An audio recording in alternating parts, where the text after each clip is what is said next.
Boy, reading the Gospel of Sri Ramakrishna just now, I was really uh, just staggered by this beautiful teaching.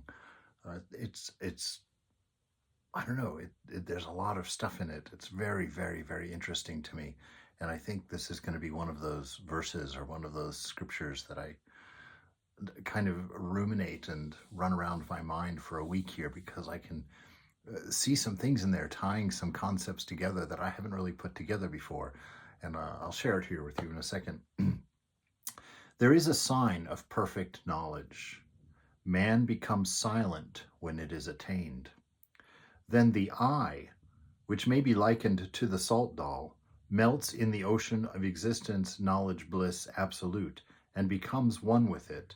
Not the slightest trace of distinction is left. As long as his self-analysis is not complete, man argues with much ado, but he becomes silent when he completes it. When the empty pitcher has been filled with water, when the water inside the pitcher becomes one with the water of the lake outside of the pitcher, no more sound is heard. Sound comes from the pitcher as long as the pitcher is not filled with water. Now, there's a couple of really interesting things here. And probably I'm just thick for not having gotten this earlier. But this having the sense of I equated with the salt doll in what would you call it? It's not really a parable about the salt doll that goes to measure the depth of the ocean, and it jumps in the ocean to measure it. And as it's swimming down to the bottom to find out how deep it is, of course, it's made of salt, so it dissolves and becomes one with the ocean. Right? What I find interesting is I haven't heard the sense of I being associated with that salt doll. You know, I know that seems, as I've read it here, it should have been clear to me, but it wasn't.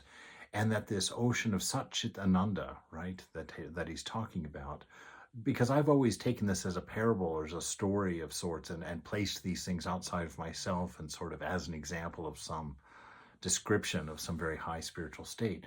But seeing here that this is an internal process that he's talking about, where this false sense of I, which is egoism, which happens when this universal I identifies with a particular body and particular mind and becomes this personality here, or any personality for that matter. But that this false sense of I, through our practice, through our discernment, through our analysis, slowly dissolves into the ocean of Satchitananda, so that our identity is no longer body-mind, is no longer particularized, right?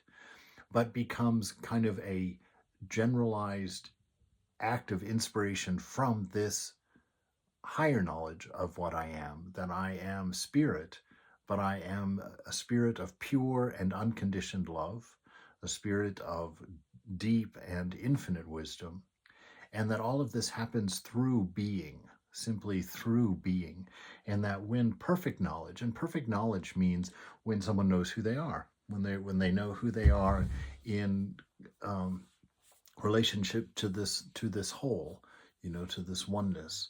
And I think that was what the pitcher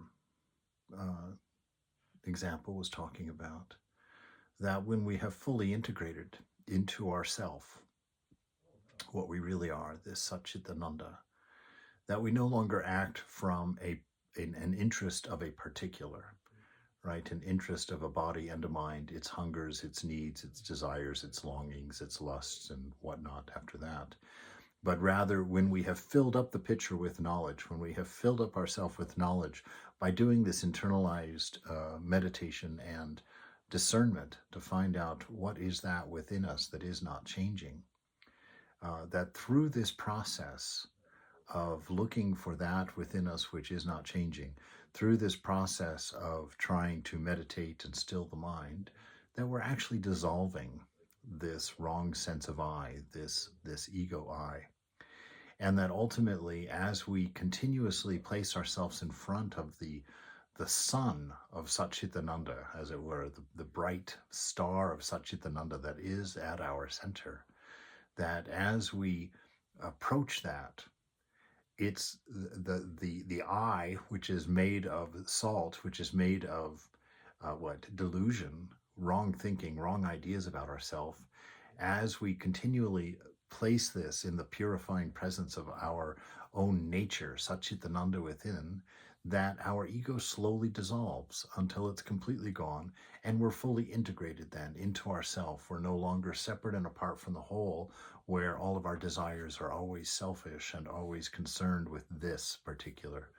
But what happens is that we stop coming from this space of needing, grabbing, wanting, searching, begging, and we come to a space of being that is full and content, and that now our actions in this world are no longer being driven by a need to get and grab, but are now being inspired by a nature which is pure love, a nature which is pure wisdom.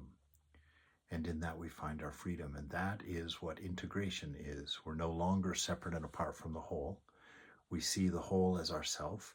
We see everyone as ourself. And we act accordingly with our understanding of love that comes when that silence of non-grasping is released, is reached.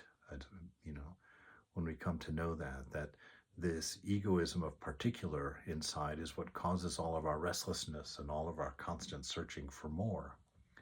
And when we come to know that we are not that we are actually a principle, that we are actually a divine principle, and that our only motive is a pure and unselfish love, and that our only existence is as a pure and infinite wisdom, and we begin to act from inspiration out of that place,